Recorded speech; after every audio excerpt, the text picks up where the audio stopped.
Ladies and gentlemen, thank you for standing by and welcome to Ingersoll-Rand's third quarter 2020 earnings conference call. At this time, all participants are in a listen-only mode. After the speaker's presentation, there'll be a question and answer session. To ask a question during the session, you'll need to press star 1 on your telephone. If you require any further assistance, please press star 0. I would now like to hand the conference over to your first speaker today, Vikram Kinney, Chief Financial Officer. Thank you. Please go ahead, sir. Thank you, and welcome to the Ingersoll-Rand 2020 third quarter earnings call. I'm Vic Kinney, Ingersoll-Rand's Chief Financial Officer, and with me today is Vicente Reynal, Chief Executive Officer.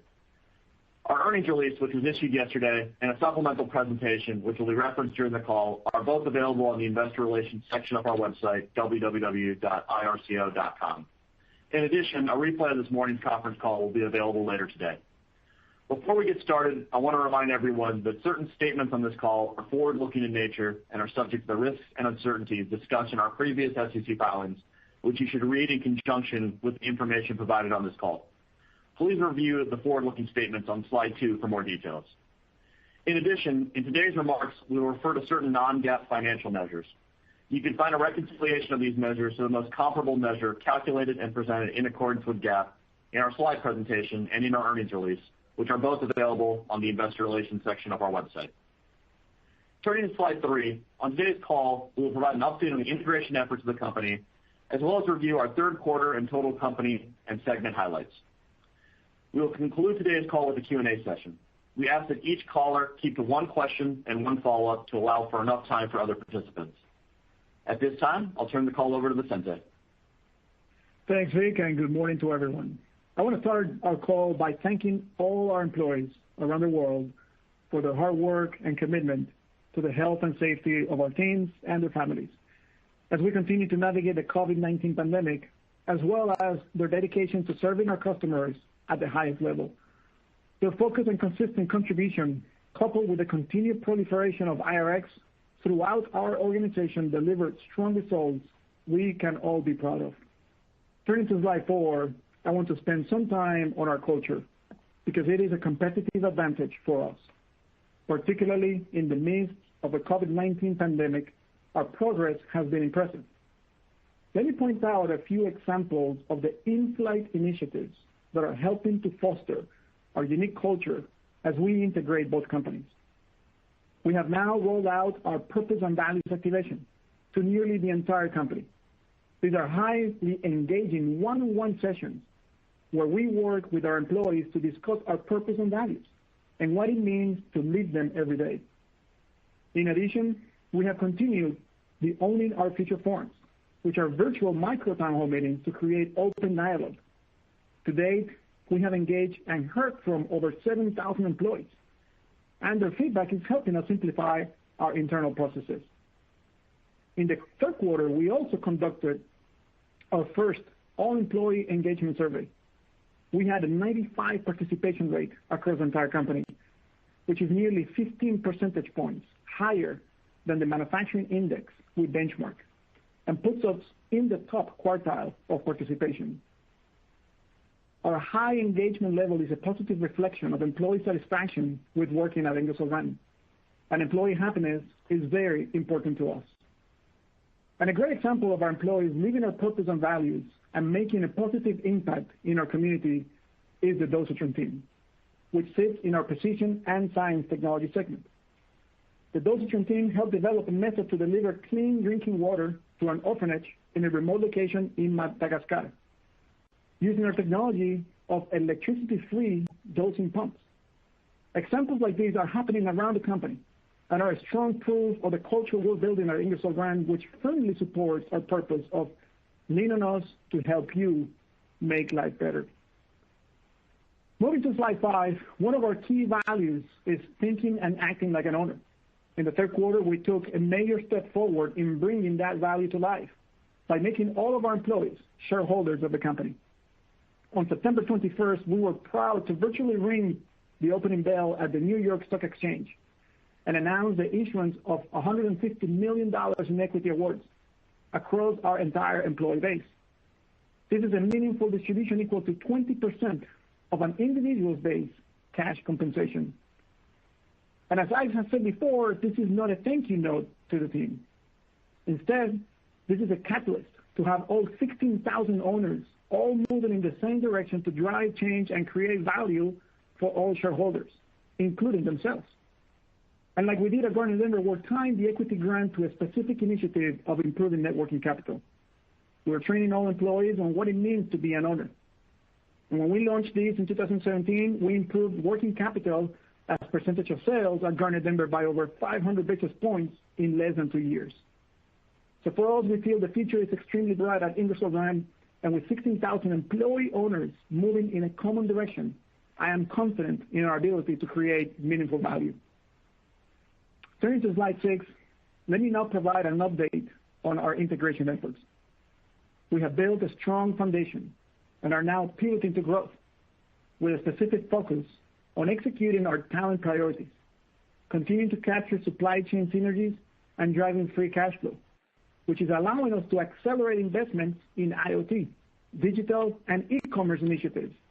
And finally, advancing our work on the ESG front as we look to be a recognized leader in corporate social responsibility. It is an exciting time at Ingersoll-Rand. And as we continue to meld complementary cultures, as well as leverage our deep product portfolio to serve niche end markets and accelerate growth. So speaking about growth, let's turn to slide 7 to showcase a few examples. The first example is focused on how we're leveraging a differentiated compression technology to penetrate the hydrogen refueling and dispensing niche market, which is a high growth and rapidly changing market. As part of the integration planning process, we did a lot of work to better understand these end markets and the potential it could bring to our combined company. Haskell, with over 70 years of industry experience, is one of the world leaders in offering the most reliable high-pressure equipment and technology today. We're very excited about Haskell's comprehensive portfolio of specialized compression solutions, as we are well positioned to win share, with turnkey refueling stations used for heavy-duty vehicles and buses, and light-duty passenger vehicles. We have now over 100 stations across the world and a technology leadership edge that we created over the past 12 months. One example of our investments in innovation here is the launch of a new small-scale, cost-effective standalone hydrogen fueling station, which is designed for small, simple plug-and-play installations. But with a flexible configuration, it can be relocated from one location to another very easily for forklift applications. As we look ahead, the growth prospects in this space are extremely promising, as the continued penetration of hydrogen fueling into key markets is expected to create a $2.5 billion addressable market for us by 2027. Turning to slide 8, this second example demonstrates how we can leverage the breadth of our technologies across multiple segments to win in a targeted end markets like water and wastewater. Take, for example, a wastewater treatment plant shown on the picture. We have begun to leverage our technologies across the ICS and PST segment to drive further penetration in what is estimated to be a nearly $5 billion addressable market with a 5-year CAGR of at least 2 times GDP. Utilizing IRX tools, we're focused on capturing quick wins within our combined broader portfolio. First, we're focused on increasing customer share of wallet by offering a broader set of product solutions. We have identified already by more than 50 new sales channels to penetrate.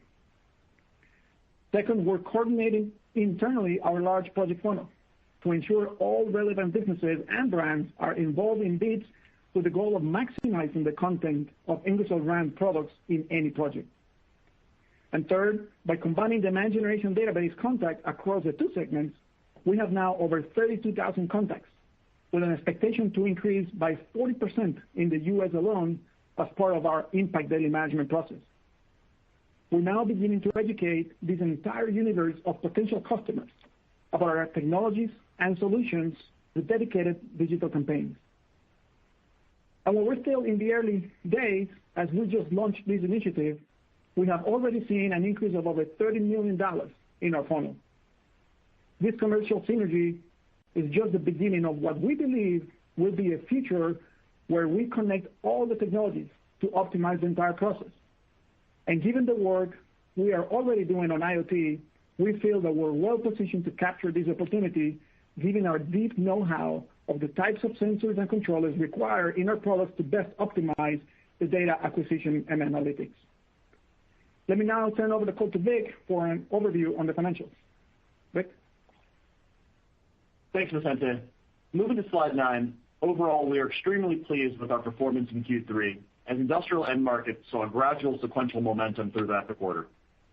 We saw a similar trend across the majority of our businesses, as total company orders and revenue increased 13% and 6% respectively, as compared to 2Q levels, with strong double-digit momentum in the Industrial Technology and Services, Specialty Vehicles, and High Pressure Solutions segments. The Precision and Science segment saw slight sequential declines in orders, which was in line with expectations due to the large COVID-related orders for medical pumps we saw in the first half of the year that we did not expect to repeat. As we continue to navigate these uncertain times, our goal is to continue to manage those areas within our control by utilizing IRX to maximize the value capture on productivity and synergy initiatives and maintain ample liquidity. And the teams did exactly that, as they delivered adjusted EBITDA of $284 million and adjusted EBITDA margins of 21.3%. This was a 220 basis point improvement from the second quarter. On a year-over-year basis, despite double-digit revenue declines, margins were up 150 basis points, and when adjusted for the High Pressure Solutions segment, total company margins improved 240 basis points. The teams are continuing to execute extremely well on capturing cost synergies, and our annualized savings now stand at $150 million, or 60% of our stated target of $250 million. Our strong commercial and operational execution led to company-wide decrementals of only 6%, which marks our lowest level seen thus far in 2020. From a cash flow and capital structure perspective, we saw similar strong performance, as free cash flow grew to $179 million. Liquidity now stands at $2.3 billion. And as a reminder, historical financials, as provided in this deck, are on a supplemental basis, as if the transaction had happened on January 1st, 2018, to insist in clean comparatives for the quarter. The detailed assumptions and adjustments used in these supplementals can be found in the appendix to these slides and our earnings release. Turning to slide 10, from a total company perspective, FX adjusted orders and revenue declined 8% and 11% respectively, which is a meaningful improvement from the comparable 21% and 19% declines we saw in the second quarter. While COVID continues to create challenges, we saw continued stabilization in core markets in the Americas and EMEA, particularly in the IT&S segment. Both regions saw high single-digit order declines on a total quarter basis for core compressor, blower, and vacuum equipment, with the strongest month occurring in September. And Asia Pacific continued to show positive trends on both revenue and orders, led by China. Specialty Vehicles saw strong orders performance, up 29% ex-FX, as the momentum for consumer vehicles continues at record levels.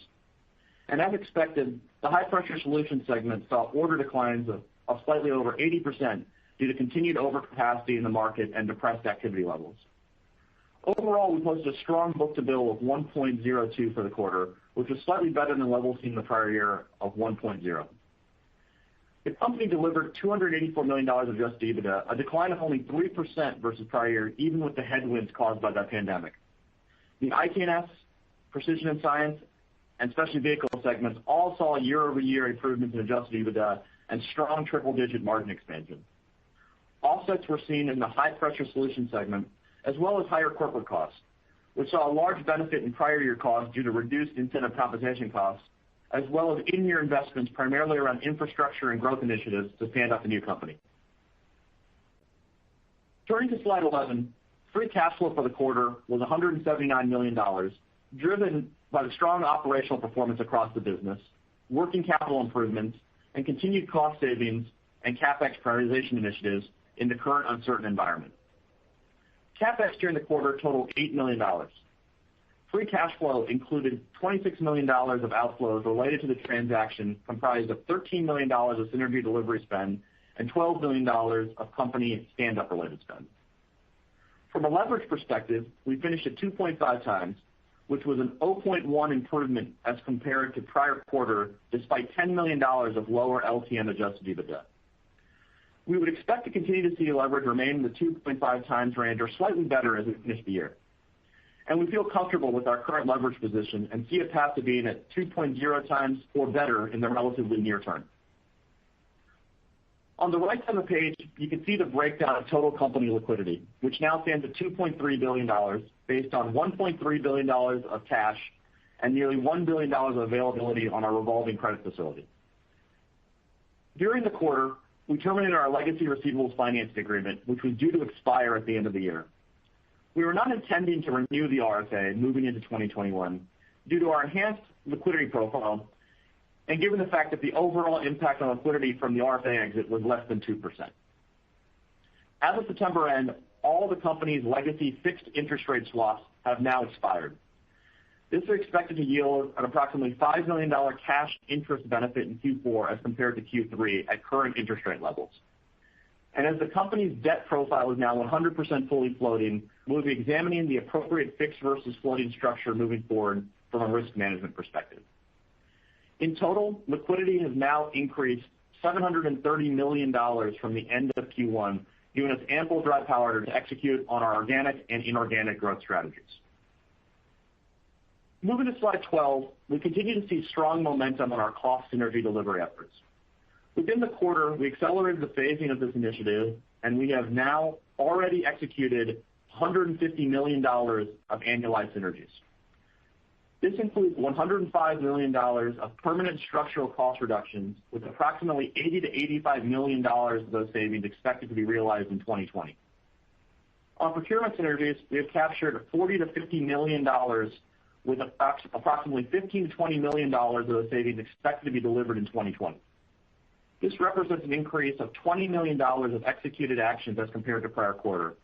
And as a reminder, our funnel for direct material-related synergies are based on 2019 direct material spend. In total, we now expect to deliver approximately 40% of our overall synergy target in 2020, which is approximately $100 million of savings. In addition, we now expect to deliver approximately 70% of our cumulative synergy savings by the end of 2021 and approximately 85% by the end of 2022, with the balance coming in 2023. And as we have previously communicated, we are keeping the overall cost synergy target at $250 million over a 3-year time frame to remain prudent on volume-dependent synergies like procurement and I2V, given the current environment, and we'll provide an overall update when we give 2021 guidance during our February 2021 earnings call. We also continue to make strong progress on lowering decremental margins. Total company decrementals were only 6%, with ITNS, Precision and Science, and Specialty Vehicles all seeing strong flow-through, and High Pressure Solutions managing decrementals below 40% for the first time this year. We also mentioned last quarter that we were expecting to see approximately $30 to $35 million of the short-term cost actions that were taken in Q2 come back to the P&L. The teams did a nice job managing those costs, and we only saw approximately $10 million come back to the P&L. Given the gradual recovery of the overall market, as well as very recent COVID-related lockdowns in several countries, we are now expecting the full return of that $30 to $35 million cost base to extend into 2021. I will now turn it back over to Vicente to discuss the segments. Thanks, Vic. So moving to slide 13 and starting with the Industrial Technologies and Services, overall this segment performed better than expected with organic orders and revenue down 8% and 9% respectively, resulting in a book-to-bill ratio of 1. Despite the revenue decline, the team delivered strong adjusted EBITDA that was up 9% and an adjusted EBITDA margin of 24%, up 370 basis points year over year. Moving to commercial performance, while we know that many like to compare the entire ITS segment against some of our peers, that comparison can be a bit challenging, given that we have several different businesses in this segment. Last quarter, we broke down the segment based on our internal business structure. In the spirit of transparency and desire to help you understand the business, we are now showing a product line breakdown. Starting with compressors, which represent about 65% of the segment, we saw orders down mid-single digit and revenue down low single digit. A further breakdown into oil-free and oil lubricated products will show that oil-free was up low double digit in revenue, which we believe demonstrates the success of our strategic focus in this category. as well as market resiliency for oil-free products. From an oil lubricator perspective, orders and revenue were down mid to high single digits, mainly driven by small rotary compressors, while large compressors continue to outperform. Regarding the regional split for revenue on compressors, in the Americas, the North America team performed comparatively better at down low single digits, while Latin America was down in the mid-single digits. Mainland Europe was down low single digits, while India, Middle East, and Africa continued to see a decline in the mid-teens, which is a great improvement from Q2 levels of down nearly 40%. Asia Pacific continues to be the best performer with revenue up mid-single digits, driven by positive growth in China, while Southeast Asia is still seeing declines due to COVID shutdowns in some countries. Moving to vacuum and blowers, which represents approximately 20% of the segment, orders were down low single digits, driven by mid-single declines in the blower business, partially offset with positive order momentum in our longer cycle Nash and Garo vacuum businesses. We were encouraged also to see that the industrial vacuum business in Europe was relatively flat compared to down double digits in the second quarter, which is a sign that our OEM customers are seeing some underlying improvement in their markets. Moving next to the power tools and lifting, which is 10% of the segment, the total business was down high teens in orders and mid-20s in revenue. The encouraging sign here is that the rapid improvement from last quarter, where we were down low 40s in orders. The tool business has materially improved from the second quarter, while lifting and material handling business remain depressed. And as we have said in the past, our focus here has been to materially improve the profitability of this business, and we're very happy with how the team has executed, delivering 270 basis points of sequential adjusted EBITDA margin expansion. In this quarter, we want to highlight one of our growth synergies, which is the expansion of our oil-free compressor launch in Europe. You may recall we launched a radical new technology in the oil-free space within Gardner-Denver just a few years ago. This patented technology delivers completely oil-less air with a value proposition unmatched in the market. At that time, the Gardner-Denver channel was not properly set up and experienced enough to sell such a unique product focused on total cost of ownership in the oil-free space. However, the Ingersoll-Rand team has a lot of experience in selling oil-free products, and within a matter of months, we have relaunched the product under the Ingersoll-Rand brand and leveraged the Ingersoll-Rand channel. We have also trained over 400 channel partners, and our funnel has increased to $15 million in a matter of months. It is good to note that more than 20% of that funnel increase was generated purely with demand generation efforts. Moving to slide 14, we'll review the Precision and Science Technology segment. Overall, organic orders were down 9%. As expected, total order levels were down 3% sequentially, but when normalizing for the COVID-related orders that we saw on the medical side of the business in the second quarter, the sequential improvement was actually positive.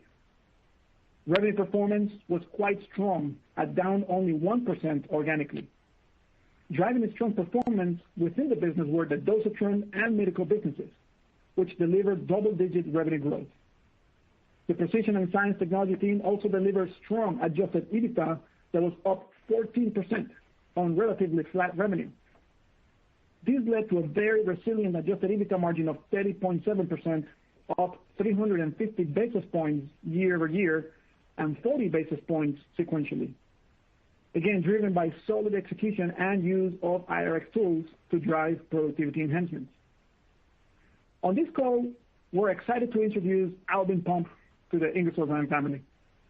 Albin is a leader in the manufacturing of electric peristaltic pumps, which is one of the highest growth positive displacement technologies. We see strong commercial synergies as we leverage Albin alongside our ARO and Milton Roy brands and plan to leverage the Precision and Science global network and channel to accelerate growth at Albin.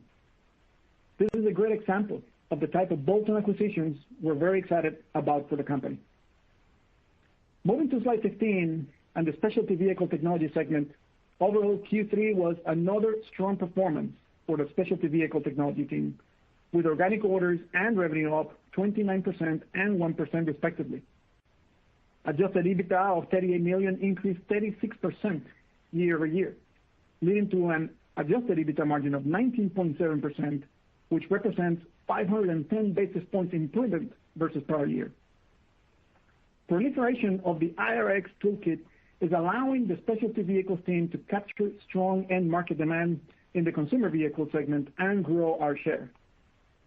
The strength is based on continued digital demand generation activities, compelling new product launches, including lithium and a 6-passenger offering, and extremely consistent production and channel performance. We're also pleased with the traction on the launch of the second-generation lithium battery for the golf cart market, where we're seeing an improvement in cost, reliability, and range, which we believe is now leading in the industry. Aftermarket also continues to be a strong focus, including our Club Car Connect platform, which is showcased on the right side of the slide. With over 100,000 connected vehicles, Club Car Connect is a GPS-enabled technology platform that provides fleet managers with car control features such as geofencing and location-based speed control, as well as asset management tools such as the ability to monitor the location of the golf cars and report vehicle diagnostics. Moving to slide 16 and the High Pressure Solutions segment, the business performed largely in line with expectations, and it continued low demand in the oil and gas industry. Orders and revenue were down 81% and down 68% respectively.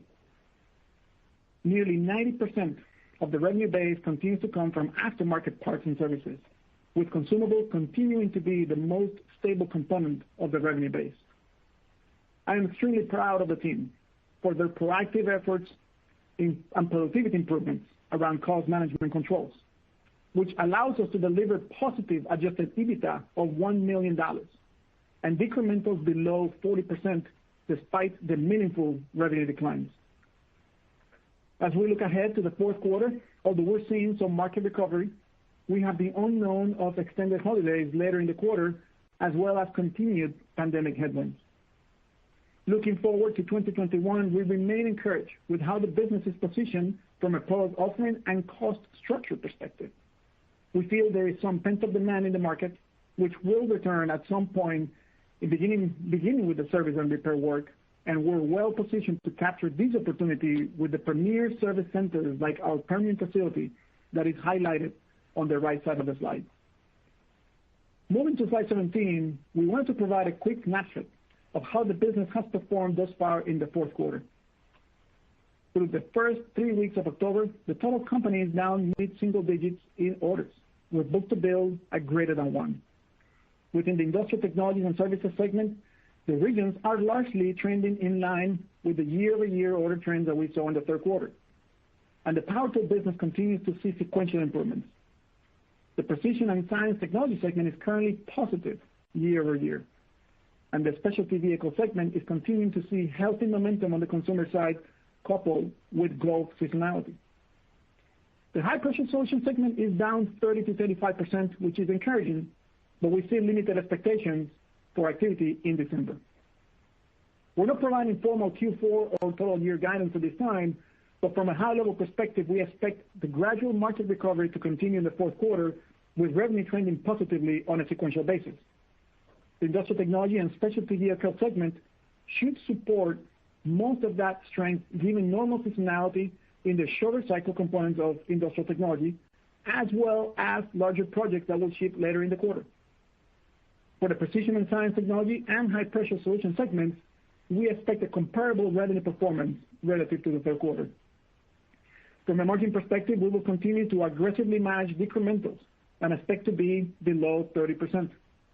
We're expecting some headwinds in the fourth quarter compared to what we saw in the third quarter, mainly unfavorable product mix in Precision and Science due to a lower contribution from medical, as the COVID-related backlog has largely shipped, and in Specialty Vehicles as mix shifts more towards growth, which carries a lower margin than the consumer, which has been very strong. We also expect the cost base to increase slightly as we continue to invest in organic initiatives to fuel long-term growth. It is also worth noting that this assumes no additional material headwinds from the pandemic. We haven't seen any noticeable impact on order rates just yet, but we're monitoring closely, and we will be ready to execute our playbook as we have successfully done this year to react quickly to any business interruptions. Moving to slide 18, as we wrap up today's call, I want to reiterate that we're excited by our progress. While we're still in the early stages of our transformation, we have taken meaningful steps forward in creating a differentiated culture and improving the performance of the company. And now, with 16,000 employees who are now owners of the company, I am confident that we can continue to transform Ingersoll-Rand and deliver increased value to all of our shareholders. So with that, I'll turn the call back to the operator and open for Q&A. Thank you. As a reminder, if you would like to ask a question, please press star followed by the number 1 on your telephone keypad. To withdraw your question, please press the pound key. Your first question comes from Julian Mitchell from Barclays.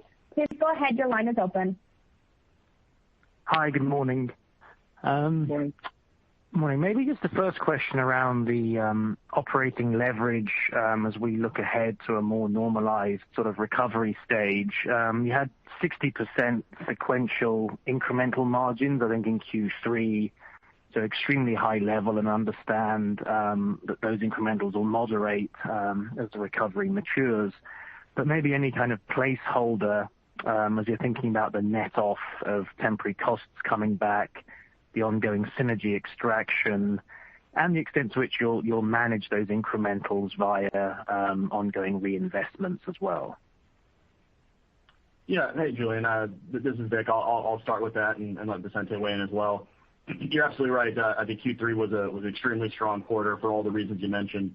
I think as we think forward, as we look into Q4, as we mentioned, we don't expect the sequential incrementals to look quite as strong.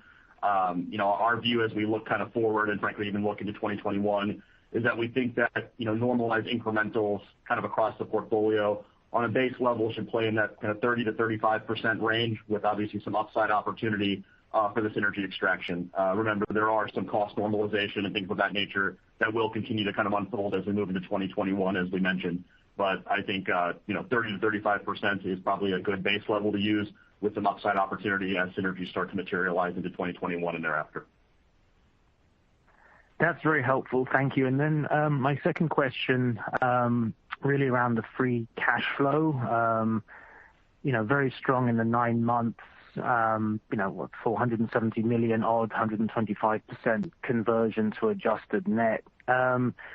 Realize that it's the first sort of year of the combined entity, and maybe there are some one-time pieces moving around. The working capital move perhaps a bit abnormal this year. So just wondered, what you could indicate in terms of free cash conversion expectations as you look out, and also within this year's number, what's the total synergy and stand-up cash outflow for the year, please? Yeah, Julian, I think we would expect to be greater than or equal to 100% of adjusted net income on a free cash flow perspective. I think what we're excited about is that, yes, you have seen that some very good momentum on the free cash generation. And the most important piece here is that we still feel we have plenty of levers for us to improve. Clearly one that we just talked about here is how we're rallying up all 16,000 employee owners in the company around their working capital as a percentage of sales, and how we believe we can unlock a good amount of cash by getting everyone focused on that perspective, as we did with the Garnet Denver in the past. And then other levers such as tax, our tax rate. We spoke a lot about that. That's also offering a good, meaningful opportunity. So I think the exciting piece here, Julian, is that we still have more improvement opportunities. Yeah, and Julian, on the second piece in terms of some of the moving components and kind of what we've spent thus far from a free cash flow perspective, specifically on the synergy and stand-up cost. In the first half of the year, we had about $80 million between the first and second quarter of cash outflows. And then you can see in Q3 we had about $26 million. So you've had a little over $100 million of cash outflows thus far, specifically for synergy and stand-up related spend through the first 3 quarters. And we would expect right now that Q4 should look comparable to what you saw in Q3 as we've guided before.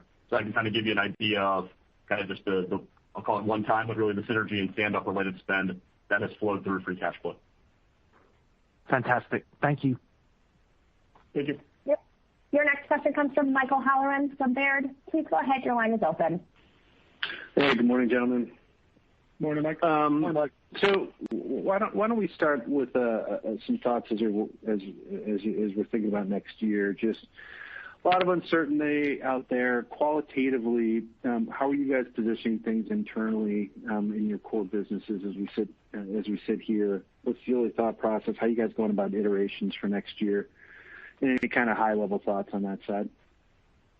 Yeah, Mike, clearly, we're now in the midst of that cycle of kind of getting with the teams through our budget cycle for 2021. And this is part of our process as we completed our strategic plans a couple of months ago. While we don't have full visibility, I mean, we like what we see from the macro indicators, PMI, ISM, I mean, across the world showing some continual gradual improvement. So we're encouraged about this, but we know that there's some uncertainties with COVID in many of the global markets and lockdowns. I think the most important thing for me to highlight here, and we're highlighting with the team, is that I believe that we have been able to demonstrate how we're able to adjust and adapt to whatever environment looks like, and you can see that from the down market and how we have controlled our decrementals very well at the same time while investing. So I think the way we're working with the teams is have a perspective in terms of good gradual continuous sequential, nothing but more important, making sure that we're making the right investments while controlling the cost and continued improvements in our company. I would say too as well, maybe Mike, to add to that is right now we feel good about kind of the backlog in terms of our long cycle businesses, like we have whether large compressors or some of our larger vacuum businesses, and also with the specialty vehicles. I mean, they have a very solid backlog too as well heading into 2021. So at least at this point in time, I mean, we're going to be working with the teams on the budgets and building as we kind of go for 2021 with a high level of just flexibility. Well, that makes sense. And then maybe help with some puts and takes on the capital optionality side.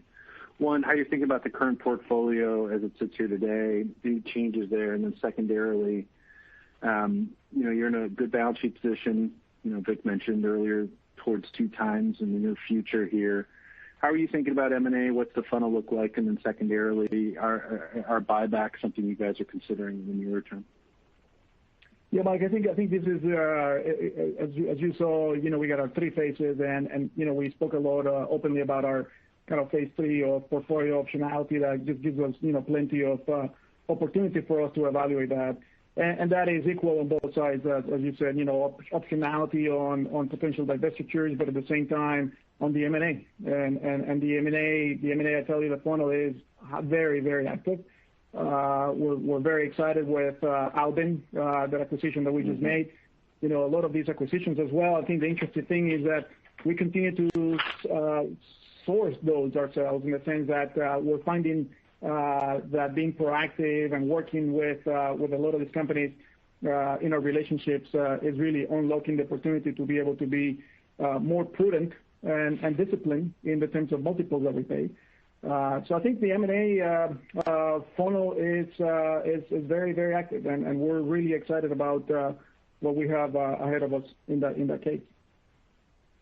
In the buyback side, any thoughts there? Not at this point, I would say, Mike. I mean, because we see very good opportunities for us in the M&A, and you have seen how we're able to, from a pre and post multiple, reduce the post multiple synergy dramatically. So we just see just greater payback right now on the M&A. That makes a lot of sense. Thanks, Vicente. Appreciate it. Thank you, Mike.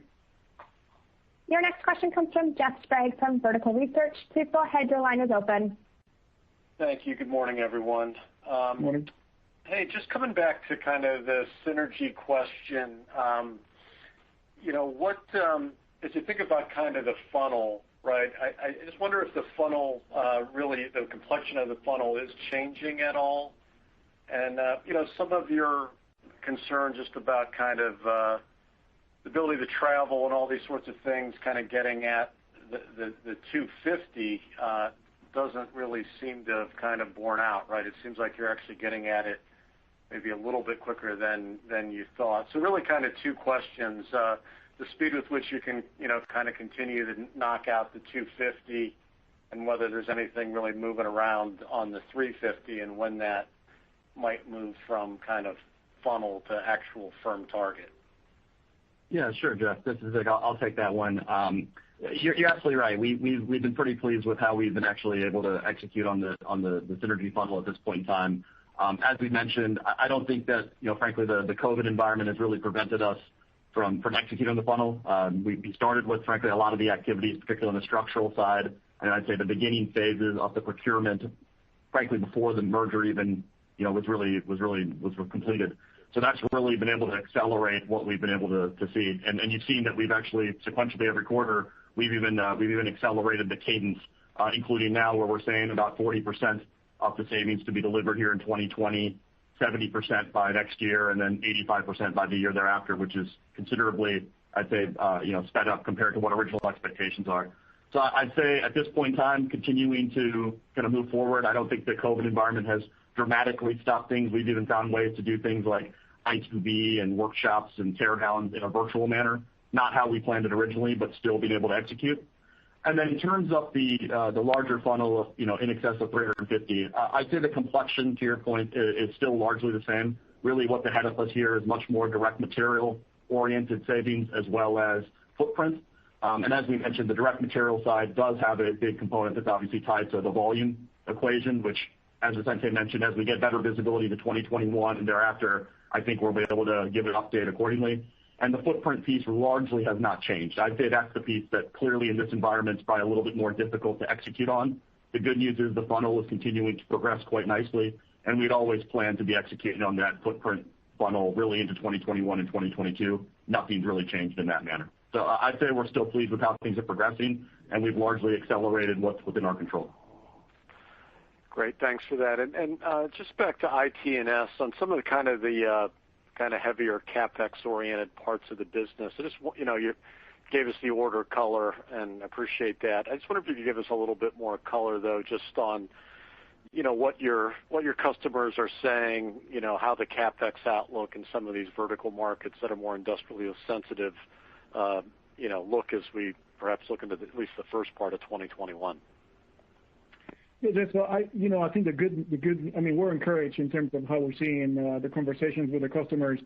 Obviously we spoke earlier in the year how things were kind of slow, but we are seeing some fairly good momentum on some of these kind of long cycle businesses that require some very large capital investment. So we're encouraged with the conversations that our teams are having it. We saw also some of that here in the second quarter, and we always said that the fourth quarter is a quarter where we expect a lot of these kind of orders to get closed and booked into the orders. So at least we're encouraged with that, and that was a little bit of the commentary I made about going into 2021 that we're at least positive in terms of the backlog that we have coming into the year with these businesses, and obviously more encouraged about how our teams are pursuing more aggressively a lot of these kind of large investments that are kind of getting freed up. Great, thank you. Thank you, Jeff.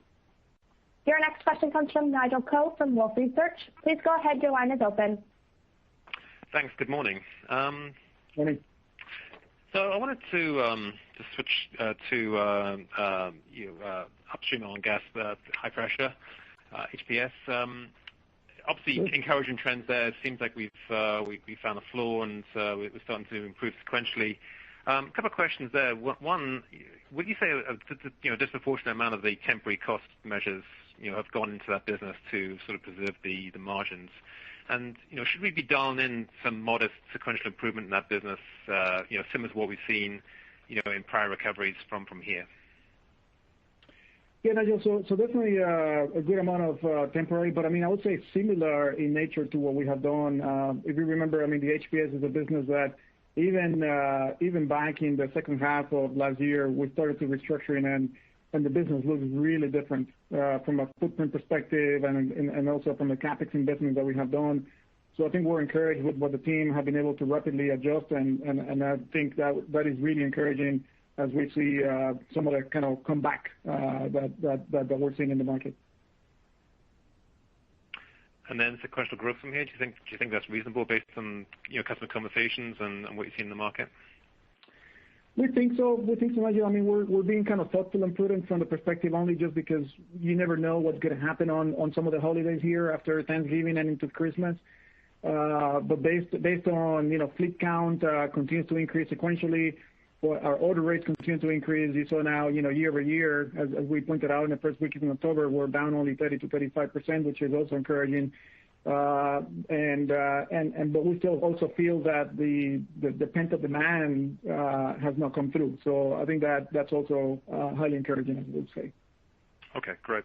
And then my follow-up question on ITS is, first of all, thanks for all the detail. I think you preempted about 10 questions with this detail. But how did services track, within that mix? I know that was hit pretty hard by the shutdowns. I'm just wondering if we're seeing, some pent-up demand coming through there and whether we're back to growth in services. Yeah, no, good question, Nigel. I would say that the big service business that we have is really mainly, I would say, mostly in the U.S. and Europe, where we mostly in many places will go direct. We saw the good sequential improvement through the quarter, and what we have seen is that aftermarket and services, all that holistically, is roughly 2 times better than the whole goods, so than the complete. So I wouldn't call it as a massive pent-up demand. I'll just say kind of more gradual improvement as people are kind of getting and opening the locations to allow us to go and kind of go in, but nothing dramatic. Just good gradual improvement. Yep, sure. Great, thank you. Yep. Your next question comes from Rob Wertheimer from Melius Research. Please go ahead, your line is open. Hey, good morning, everyone. Morning, Rob.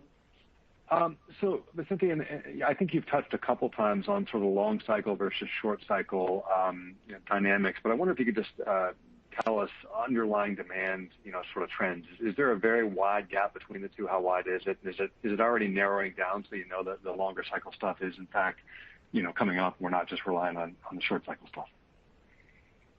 It feels that way, Rob. It feels that definitely, we can tell you that. On the long cycle business was actually positive from our perspective in the third quarter. So again, that could be sometimes spotty based on the size of the project that you see. But we're seeing some good momentum in CO2 capture. We're seeing some good momentum in air separation and industrial gases. We're seeing some kind of projects that are more related to onshoring getting kind of released and allowing us to implement our technology on those. So we're seeing some good, I would say sequential improvement on that. I guess for me, more encouraging is the conversations that our teams are having with the customers seem to be just much more active than what it was in the past. So, but is there a big separation between the two? Not dramatically, I would say, but encouraging signs on both. Okay, that's very helpful. Thank you. If I can ask just one other on pivot to growth on phase 2. I wonder if you can characterize where you think you have the organization focused. Has the intense focus been on synergies the past few months, and you've already internally sort of pivoted the growth, with some of the focus you're doing, and that will show up in the next few quarters? Or where would you say you put the organization right now? Thanks. Sure. Yeah, Rob, that's a great question. And one of the things that we're able to do in our business with the increased amount of agility and nimbleness that we're driving with the use of IRX. And as you know, we have over 200 of those kind of every week with an impact daily management. And so yeah, I can tell you that in our conversations we talk a lot more about growth synergies now that we see some good momentum on the cost synergies. So we still have the KPI on the cost synergies, but now we have added the KPI on the growth synergies. So the conversation is really pivoting more towards that.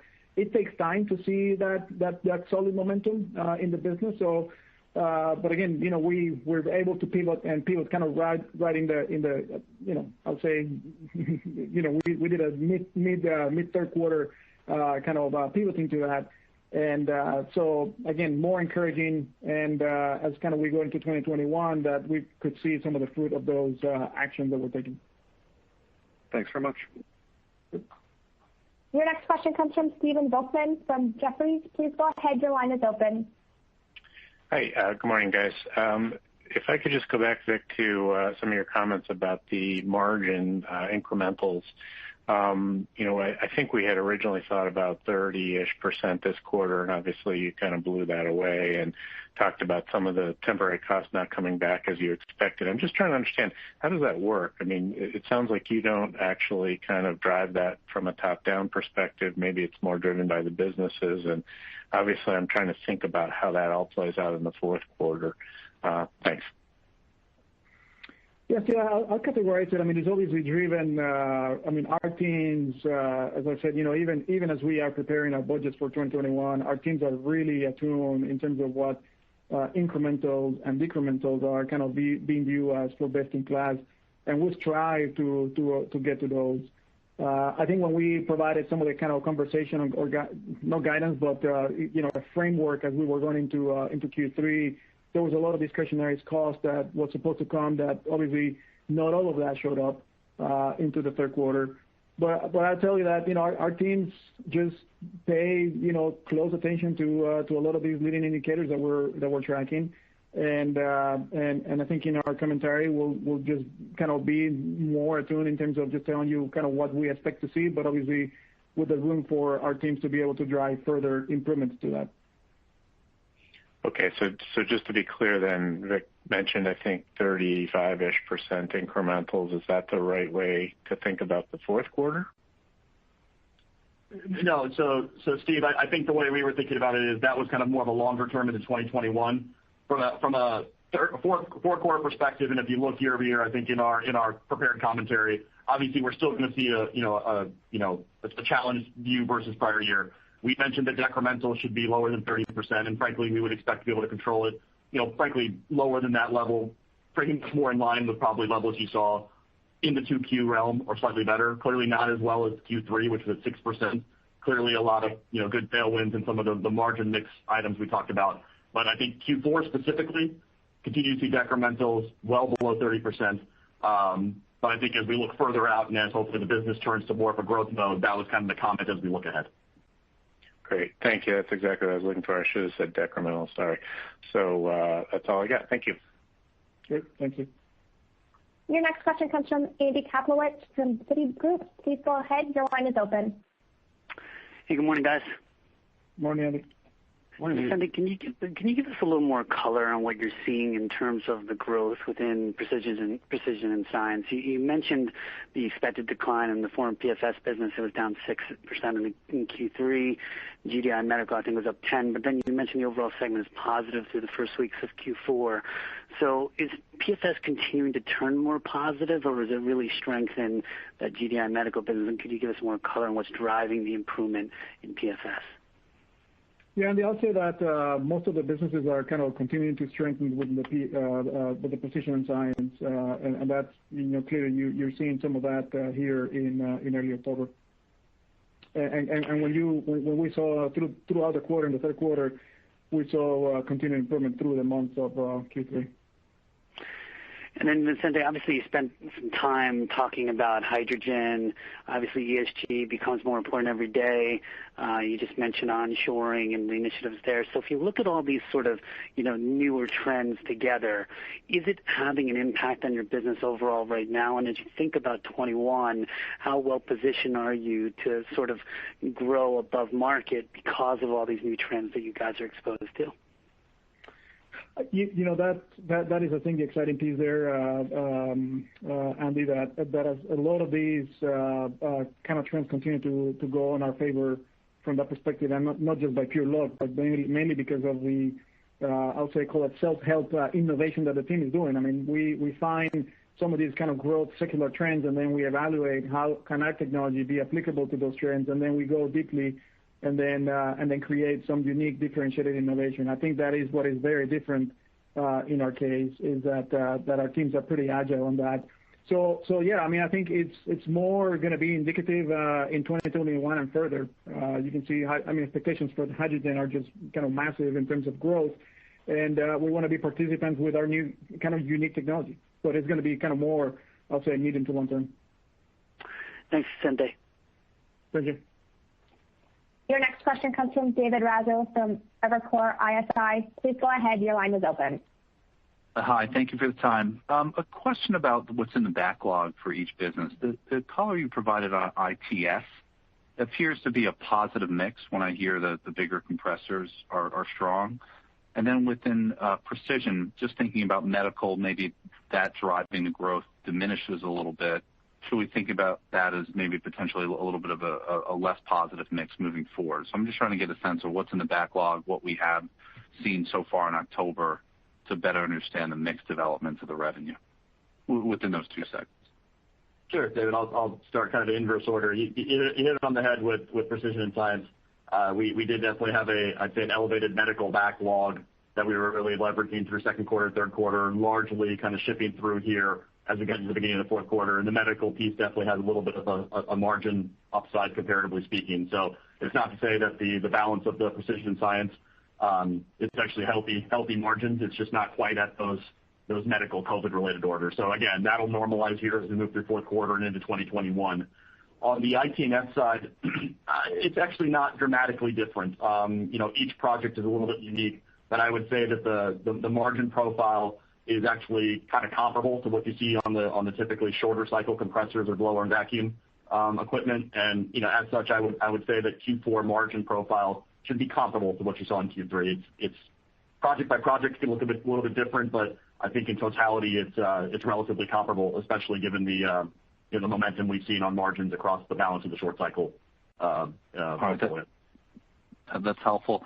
And lastly, on the COVID impact, especially some of the lockdowns we've begun to see in Europe, and hopefully we don't see any here. But when you think about a potential impact, are you trying to get ahead of that a bit, maybe securing some kind of buffer component inventory, or are you just sort of playing it straight and as it unfolds, it unfolds? So just curious how you're reacting to potential impact.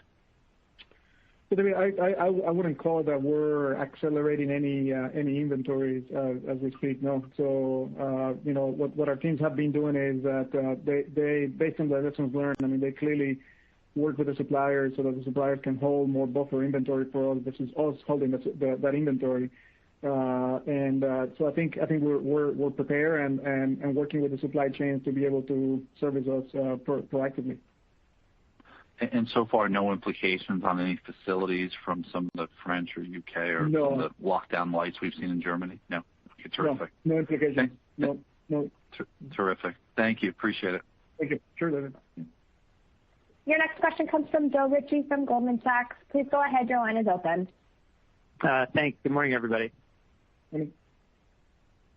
Vicente, can you maybe just touch on that opportunity that you're seeing specifically on the oil-free side with selling through your European channels? I'd love to know any kind of thoughts on cadence of that opportunity over the next couple of years. Yeah, Joe, I think this is actually, as you remember, we were pretty excited with the combination of the two companies because of the complementary technology and how much we consider oil-free to be just a good kind of growth end market, just based on the market that it plays. And so this is a very good opportunity because the Ingersoll-Rand team definitely has a lot of good experience selling oil-free compressors. And I would say that at this point in time, we're just kind of scratching the surface still on just purely kind of aligning the technologies to where the best channel could be served for those technologies. So what you saw here is basically our kind of launch of that oil-free technology that we developed during the Gartner Denver days, and having the Ingersoll-Rand team have access to that through their channel, and the teams are very excited. Obviously our channel partners as well as the direct teams are very excited positioning those technologies into the primarily food and pharma end markets. That's helpful color, Vicente. Thanks. I think maybe my one follow-up, I know we touched on this a little bit earlier in ITS, short cycle versus long cycle. But can you just remind us, like, how much of your ITS business is tied to short cycle with the ISM improving versus long cycle project related? Joe, I'll take that one. This is Vic. I would say that, probably I would ballpark it about 80%, roughly speaking, is probably shorter cycle, kind of typical standard fare compressor, blower, vacuum, power tool type equipment. 15 to 20%, somewhere in that range, is probably a little bit more tied to the longer cycle components. So things around the larger centrifugal compressors, as well as things like the Nash Garrow kind of vacuum liquid ring pump and compressor business. So that's probably a pretty good indication. Great. Thanks, guys. Thank you, Joe. Thank you. Your next question comes from John Walsh from Credit Suisse. Please go ahead. Your line is open. Hi, good morning. Morning, John. Hi. I was wondering if you could just first kind of touch on maybe your customer inventory levels. I'm thinking about kind of those distributors that are stocking the smaller side of the compression range. Yeah, John, we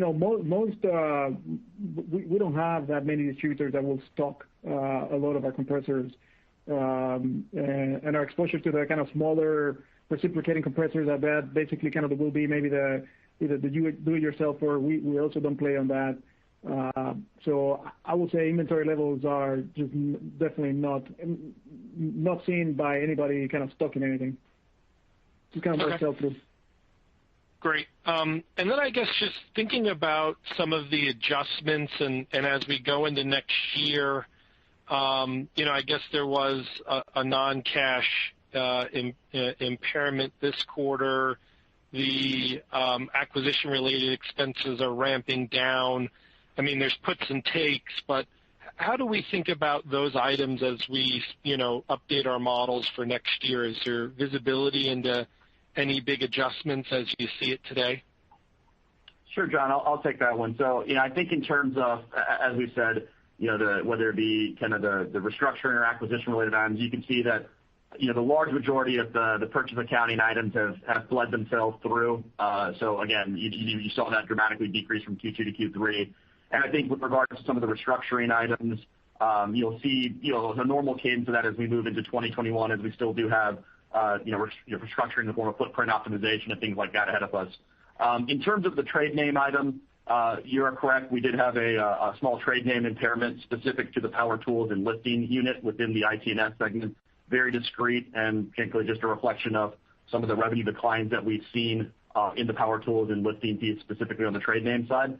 So again, I would say that was one time in nature. As we look forward, we would expect that the nature of adjustments to be very comparable to kind of the trajectory you're seeing with regards to restructuring some of the normal course adjustments. But other large adjustments and things of that nature, no, we wouldn't expect those. Those are very discreet and unique in terms of what you've seen through the first 2 to 3 quarters of this year. Great. Very helpful. Thank you. Thank you. Your next question comes from Nathan Jones from Stifel. Please go ahead. Your line is open. Good morning, everyone. Morning, Nathan. Morning, Nathan. I've got a bit of a follow-up to questions Joe and Andy asked before on these new product developments and adjacent markets that you're moving into. And maybe if you're looking at it over a little bit of a longer term, markets are going to grow at what they're going to grow.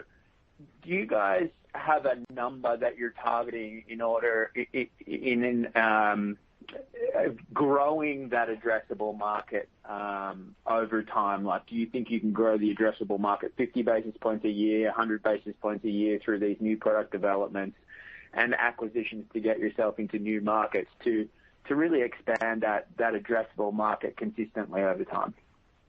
Oh, that's a really great question, Nathan.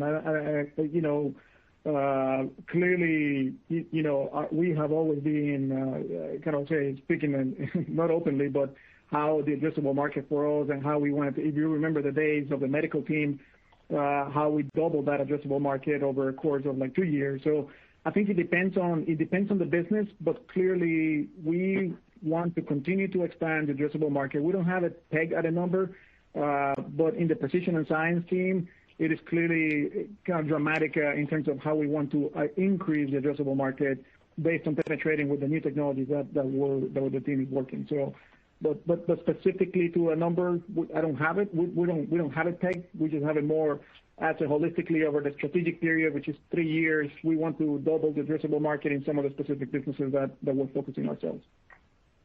Fair enough. One other number that caught my eye was the 29% order growth in SBT. Can you talk about what's driving that number up, how that impacts the outlook for fourth quarter, and what's an average kind of book to ship on in that business?